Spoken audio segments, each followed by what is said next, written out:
السلام عليكم ورحمة الله وبركاته. الله أكبر. الله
اللهم صل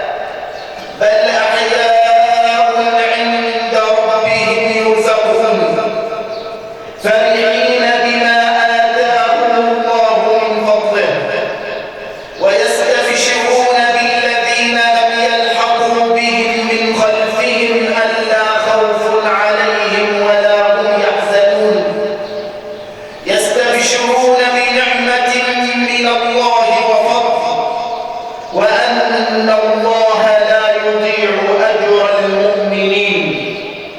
خطبة اليوم أيها الأخوة بعنوان فضل الشهادة في سبيل الله، وأحدثكم عن هذا الموضوع من خلال غزوة بدر.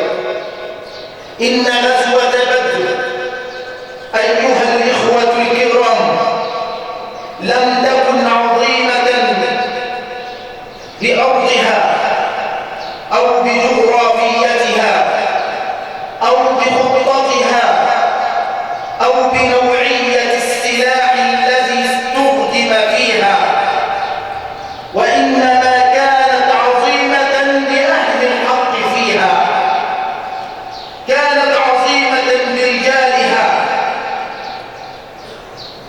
رغم أنهم كانوا قلة بسطاء ضعفاء إمكانياتهم محدودة، كما أخبر القرآن الكريم عنهم قائلا: ولقد نصركم الله ببدر وأنتم أذلة. ودعا لهم النبي صلى الله عليه وسلم وهم سائرون إلى بدر فقال: اللهم إنهم حفاة فاحملهم، اللهم إنهم عراة فاكسهم، اللهم إنهم جياع فأشبعهم. حفاة، عراة، جياع، أذلة، بسطاء، قلة، ضعفاء. إنما كانت غزوة بدر عظيمة بهذه الطائفة المؤمنة النبيلة، هذه الطائفة المؤمنة النبيلة التي من أجلها حدثت تغييرات كونية، التي من أجلها نزلت الملائكة، التي من أجلها خضع الشيطان ونقص على عقبيه مذموما مدحورا. هذه الطائفة النبيلة العظيمة هي معيار للجيش المنتصر، هي مقياس لكل جيوش المسلمين. فمن يعرف أن يتصف بصفات جيش بدر سوف يحقق نصرا كنصر بدر. أيها الإخوة الكريمة، إن الجيش المنتصر، كل صفات الجيش المنتصر ظهرت وتجمعت في جيش المدينة بقيادة النبي صلى الله عليه وسلم، وكل صفات الجيش المهزوم تجمعت في جيش المشركين بقيادة أبي جهل. أيها الإخوة الكرام، في أرض بدر أو في يوم بدر وعلى أرض المعركة رفع النبي صلى الله عليه وسلم صوته ليسمع الجميع وهو يقول: والذي نفسي بيده لا يقاتلهم اليوم رجل فيقتل صابرا محتسبا مقبلا غير مدبر إلا أدخله الله الجنة. إن كلام الرسول صلى الله عليه وسلم عجيب جدا، لا يمكن أن يفهمه علماني ولا منافق ولا فاسق ولا كافر، لأن الرسول صلى الله عليه وسلم لا يحفزهم كما هو المعتاد في الحروب على الدفاع عن حياته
من أسمى الأماني لمن فقه حقيقة الجنة، لمن فقه حقيقة الجنة. يقول النبي صلى الله عليه وسلم: إن في الجنة 100 درجة أعدها الله للمجاهدين في سبيله، ما بين الدرجتين كما بين السماء والأرض. ويقول النبي صلى الله عليه وسلم: لغدوة في سبيل الله أو روحة خير من الدنيا وما فيها، ولقاب قوس أحدكم في الجنة خير من الدنيا وما فيها. ولئن اطلعت امرأة من نساء الجنة على الأرض لأضاءت الدنيا وما فيها. هكذا يقول النبي صلى الله عليه وسلم: فالجيش المنتصر جيش يحب الموت، كما قال خالد بن الوليد لأحد قادة الروم: جئناكم برجال يحبون الموت كما تحبون أنتم الحياة.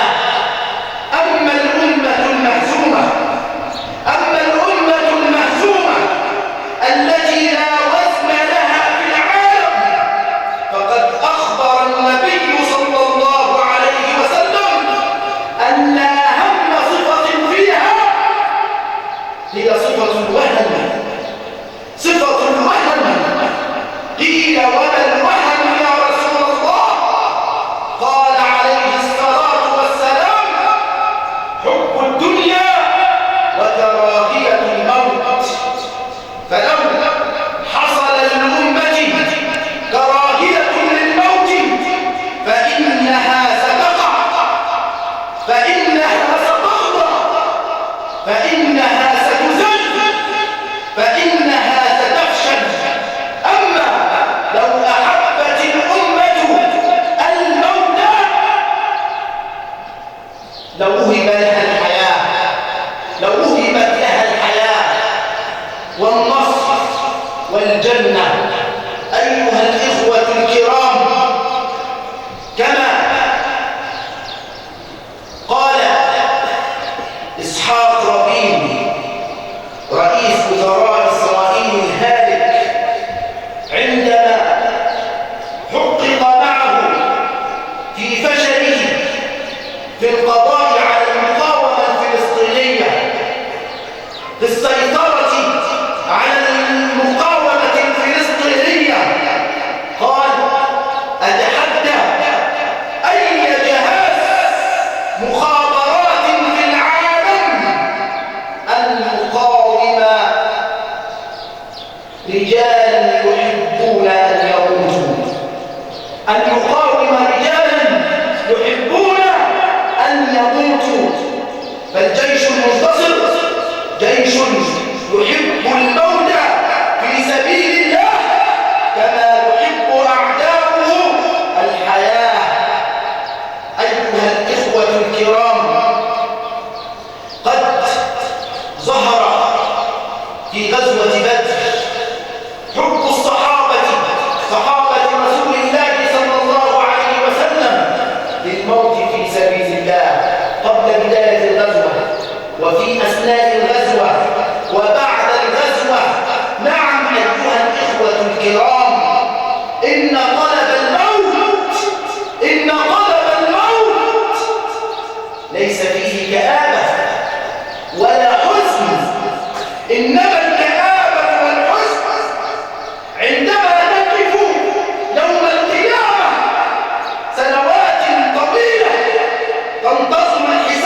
شاب اسمه عمير بن أبي وقاص أخو سعد بن أبي وقاص، عمره 16 عاما، 16 سنة في مقياس منظمة الصحة العالمية طفل، لكن في مقياس الإسلام، في مقياس الأخلاق، في مقياس المبادئ، في مقياس الرجال، إنه رجل خرج في غزوة بدر وأراد أن يختبئ بين الجنود حتى لا يراه النبي صلى الله عليه وسلم فيرده لصغر سنه. خاف أن لا يموت، مش خايف من الموت، ده خايف ما يموتش، خايف أن لا يموت في سبيل الله عز وجل. هذا عمير بن أبي وقاص رآه أخوه سعد فقال له: لماذا تختبئ هكذا؟ قال: خائف أن يراني رسول الله فيردني. ولكن رسول الله صلى الله عليه وسلم يرى كل جنوده، يتابع كل جنوده، فرأى هذا الشاب، هذا الرجل عنده 16 سنة، عنده 16 سنة بيلعب في المسجد واحنا نصلي التراويح، عنده 16 سنة يقف. فقال له النبي صلى الله عليه وسلم: ارجع أنت في هذه الغزوة والأيام القادمة كثيرة، الأيام القادمة كثيرة. فبكى، فرحم النبي صلى الله عليه وسلم بكاءه وأشركه في الغزوة. وبالفعل خرج هذا الرجل، هذا الشاب، في غزوة بدر وقتل ودخل الجنة، لأنه صدق الله،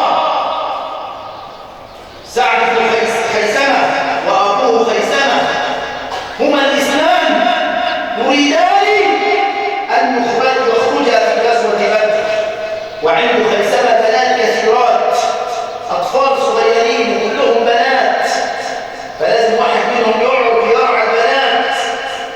فقال خيثمة لابنه: اقعد أنت يا بني. قال له: لا يا أبي، إني أريد الجنة. بل اقعد أنت يا أبي. فقال: يا بني، وأنا أريد الجنة، فعمل قرعة، اخترع بينهما، فجاءت القرعة على سعد بن خيثمة الابن، فقال له الأب: يا بني، آثرني على نفسك، فضلني على نفسك. فقال له: يا أبتي، إنك أحب إلي من نفسي، ولكن لو شيئا غير الجنة لآثرتك عليه. الجنة لو شيئا غير الجنة لآثرتك عليه. ويخرج سعد بن خيثمة في غزوة بدر فيقتل صابرا محتسبا فيدخل الجنة. ومن اللطيف أن أباه خيثمة يخرج في الغزوة التي تليها في غزوة أحد أيضا ويستشهد ويقتل ويدخل الجنة. رجال صدقوا ما عاهدوا الله عليه، من المؤمنين رجال صدقوا ما عاهدوا الله عليه، فمنهم من قضى نحبه ومنهم من ينتظر وما بدلوا تبديلا. أقول قولي هذا وأستغفر الله لي ولكم فاستغفروه.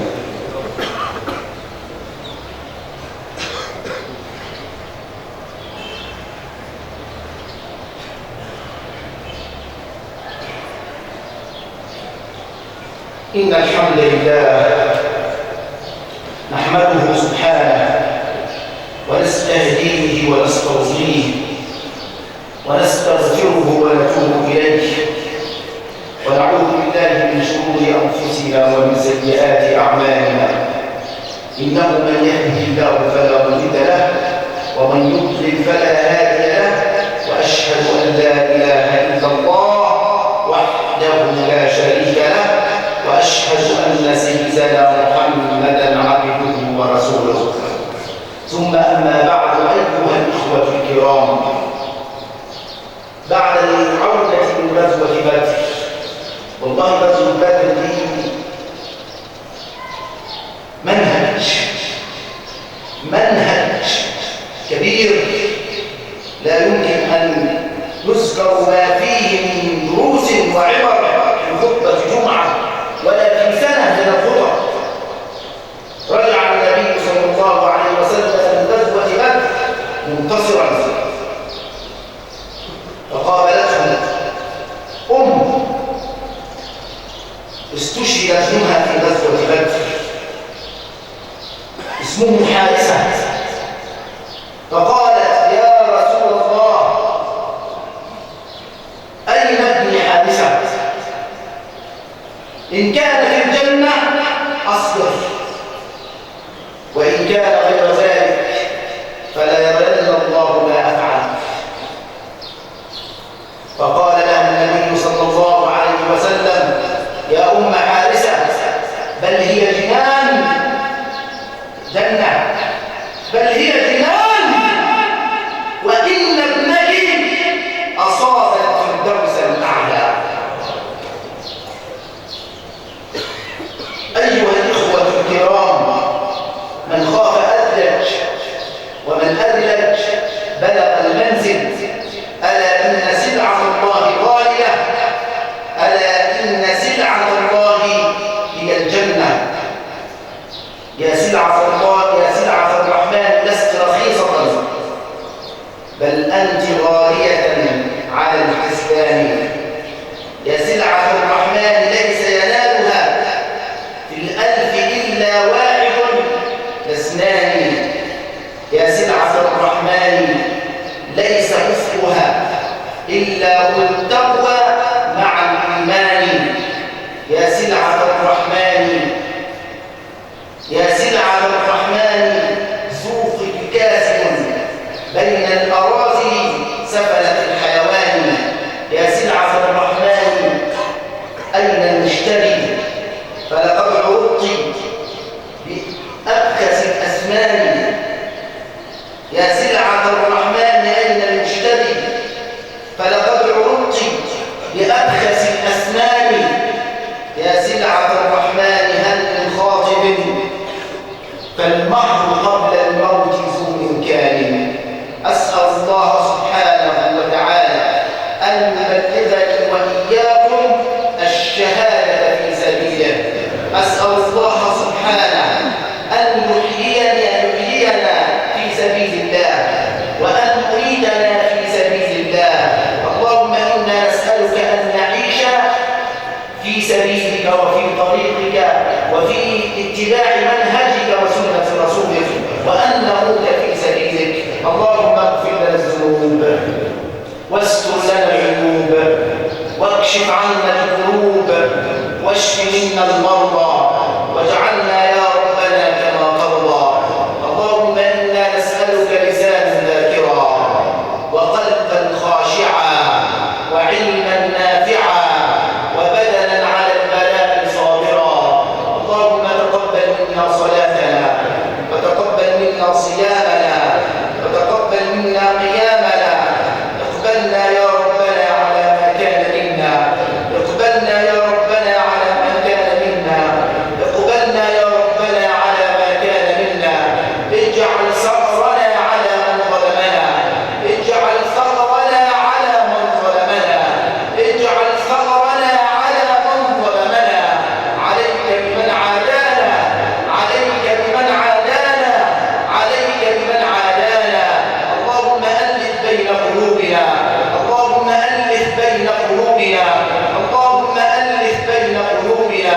اللهم وحد صفنا، اللهم وحد صفنا واجمع شملنا، واجمع شملنا، واجمع شملنا. اللهم انصر إخواننا المجاهدين في فلسطين، اللهم انصر إخواننا المجاهدين في فلسطين، اللهم انصر إخواننا المجاهدين في فلسطين.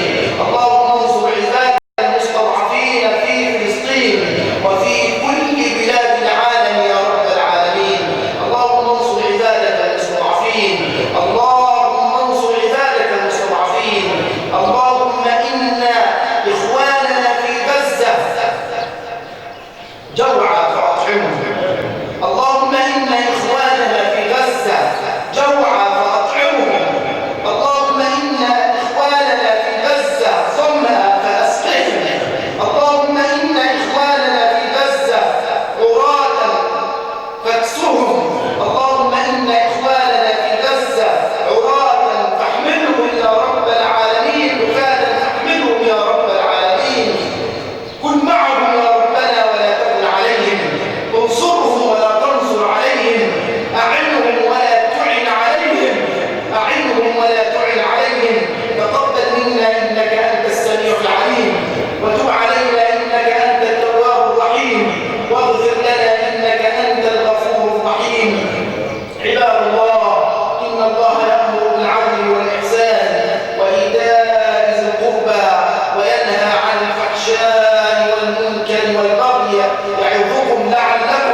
الصراط المستقيم صراط الذين أنعمت عليهم غير المغضوب عليهم ولا الضالين.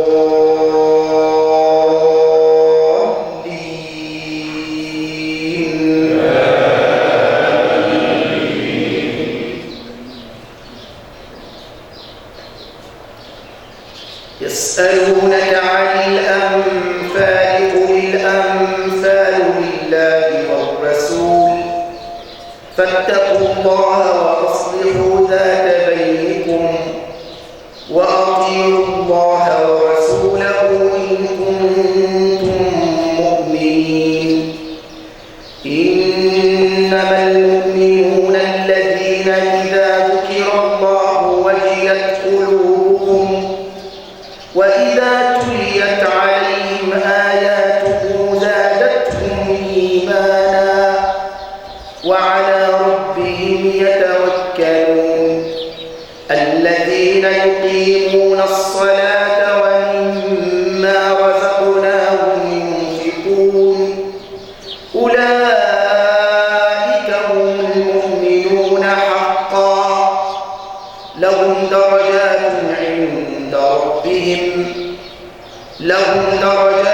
عند ربهم ومغفرة ورزق كريم. الله أكبر.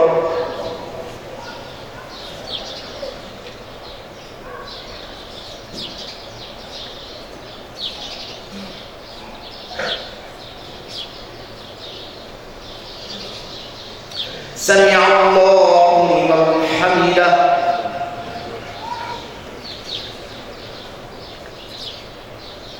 الله أكبر.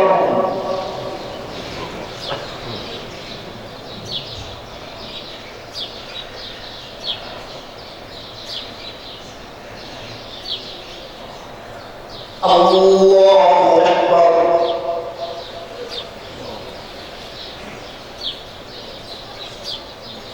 الله أكبر.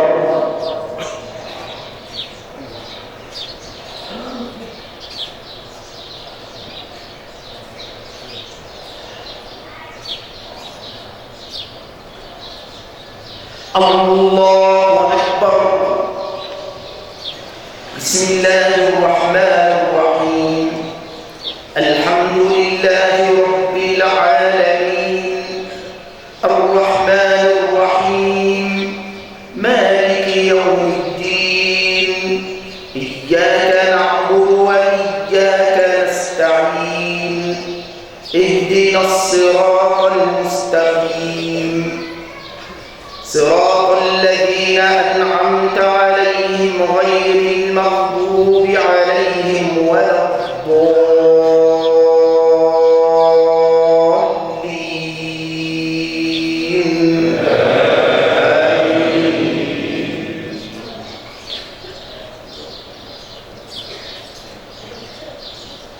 كما أخرجك ربك من بيتك بالحق وإن فريقا من المؤمنين لكارهون يجادلونك في الحق بعدما تبين كأنما يساقون إلى الموت وهم ينظرون.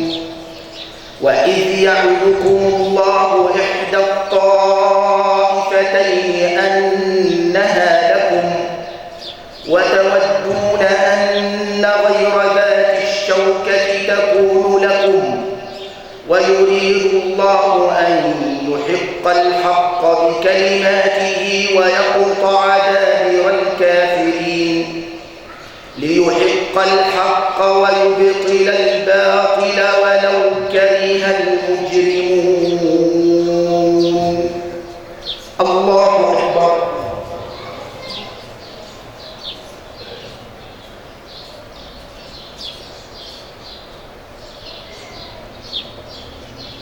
سمع الله لمن حمده.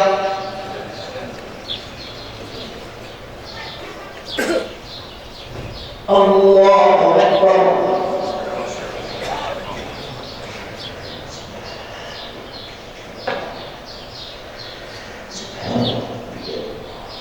الله أكبر.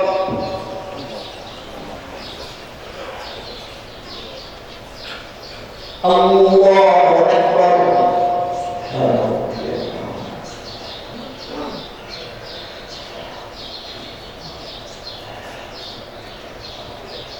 الله أكبر.